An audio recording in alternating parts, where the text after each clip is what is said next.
The Bible of my childhood fell open to the whore parts as naturally as a whore fell open to the whore parts.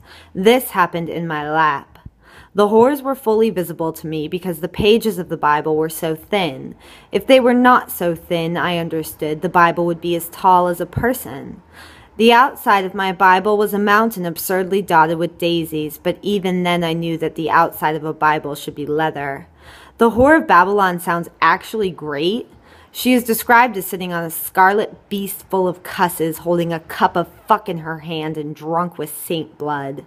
I picture the scarlet beast as a red dog that is barking the word sluts over and over. The whore is the long bronze neck of the Bible. The neck holds up the head.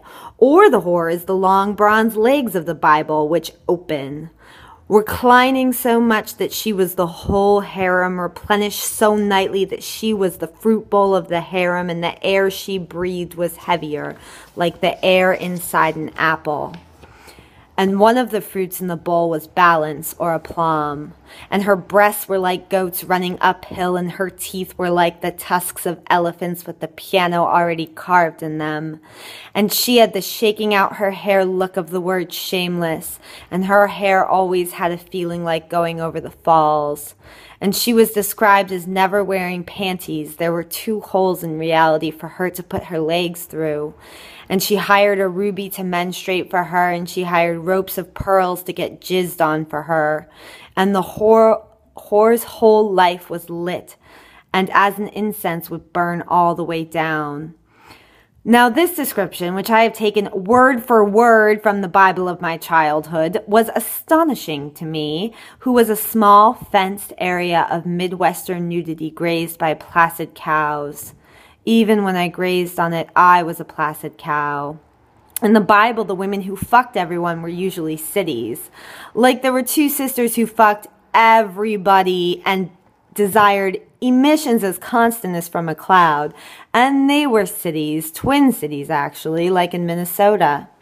They were the most major and the most wicked cities, the cities where all the diamonds of the region passed through and random lengths of silk flapped everywhere even when there was no breeze, and dudes were straight up fucking piles of spices and pure pigment in the streets. In short, they were cities whose walls had tumbled down because men blew ram's horns at them all day and all night. Like, where did they even get the ram's horns? Were they just lying around on the ground waiting for the men to blow them? Did the horns taste like anything? Did they taste like the last ram the ram had butted heads with? And why would God do such a ridiculous miracle when he could be making fruit bowls come to life and be women? For a long time, I obsessed about the fruit bowl of the harem, how it was powerful with abs of grapes and glutes of oranges, how it was ever present and never empty. I imagined it locked in combat with the fruit bowl of the happy home, and then halfway through the combat, they totally start kissing. One of the whores in the Bible was named Date Palm, and the other was named Broad and Large. That's rude. Another was named My Tent is in Her, which doesn't even really make sense, but I bet the man writing the Bible laughed so hard that his beard flew out a little bit around his mouth, like the lengths of silk in the cities of the whores. I bet he did this all the time, like he wrote, "Be a fruit and multiply," and he possessed my body and forced me to write that aplomb joke up there, which has disgraced me. The whores, to keep from becoming pregnant, douched with whatever was available. Sunlight was everywhere, and so they douched with that. Their indoors felt like the outdoors and free when they douched with sunlight every day.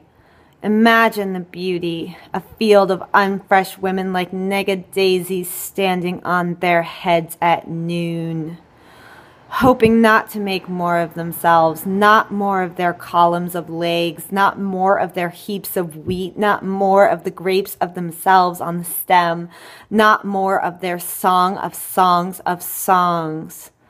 Above all, the Bible tells us rebirth is available even to whores, and douching with sunlight is necessary.